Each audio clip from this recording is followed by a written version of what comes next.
Hey guys, welcome back to BioHacked. I'm Amanda.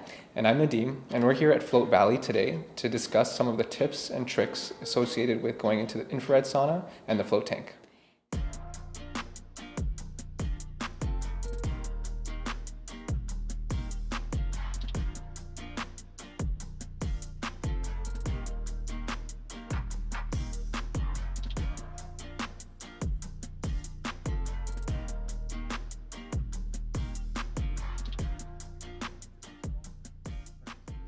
So, we are going to talk about optimizing your float today, but let's talk about this morning. Yeah. So, I was not feeling that great, actually. I was not feeling biohacked this morning after a weekend of takeout food. You were in sauna 2, and I was in sauna 1. Yeah. So, I came in this morning for an early sauna sessions. I usually save my sauna sessions for the end of the evening, but I did 45 minutes, and I literally walked out of there with a new body. Just mentally and physically, world difference. Amazing. How does it feel different in the morning versus the evening? Alert. Usually in the evenings, I'm ready for bed after a sauna session. Okay. But this morning I felt alert. I felt like I had shed all of that takeout water weight. Yes. And energized.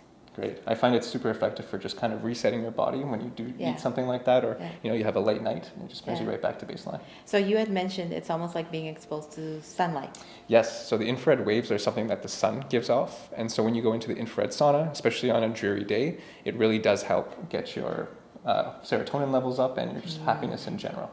So that's probably what it was. Yeah. So we both optimized this morning for today's episode.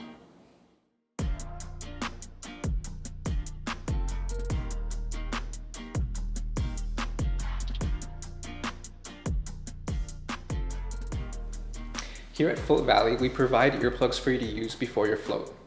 Myself personally, I prefer not to use earplugs. I find them to be quite distracting actually. I find putting in the earplug makes it a little bit itchy for your ear. It also allows you to hear your heartbeat a little bit during the session. And so I find without earplugs, I have a lot more freedom and I can concentrate and relax a lot deeper.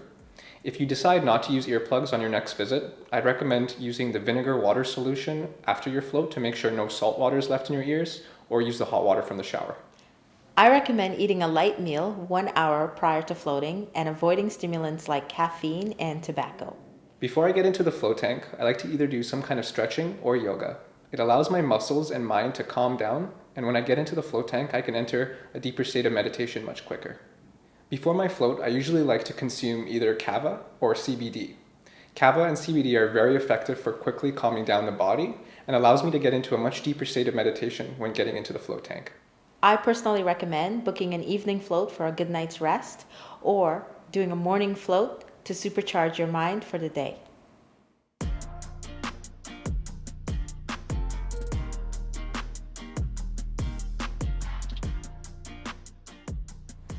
To make your infrared sauna session much more effective, I recommend taking niacin or vitamin B3 before getting in. Niacin increases your body temperature, it acts as a vasodilator, increasing the size of your veins, increases the amount of sweat you have, and provides you with a much faster detox. After the sauna is over, I like to use electrolytes to replenish all of the important minerals that have been taken away during the detox. We personally recommend drinking lots of water before, during, and after your sauna session, just because you sweat a lot, you lose a lot of electrolytes, and the body tends to dehydrate faster. So by the time you're aware of your thirst, you've already been dehydrated. We personally recommend drinking anywhere between 2 to 3 liters of filtered water.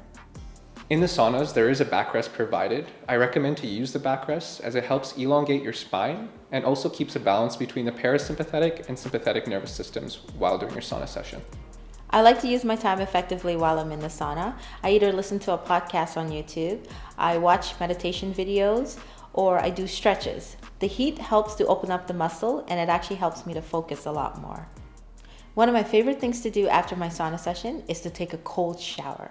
I usually start by putting my face under the cold water and then the rest of my body, which in turn actually activates the vagus nerve. If you plan to do both an infrared sauna and a float session, we recommend booking the infrared sauna before your float. This is because the infrared sauna is able to open up the pores, which allows the magnesium from the float tank to enter your body at a much quicker rate. At the same time, you can do a lot of pre-meditation in the infrared sauna, which will allow you to get much deeper into a meditative state during your float. So thanks for joining us on today's episode. Make sure you hit that like button and leave us some comments below. We hope you learn how to best optimize your float and infrared sauna sessions. Please stay tuned for our next episode and subscribe to our YouTube channel, BioHacked, by clicking on the link below.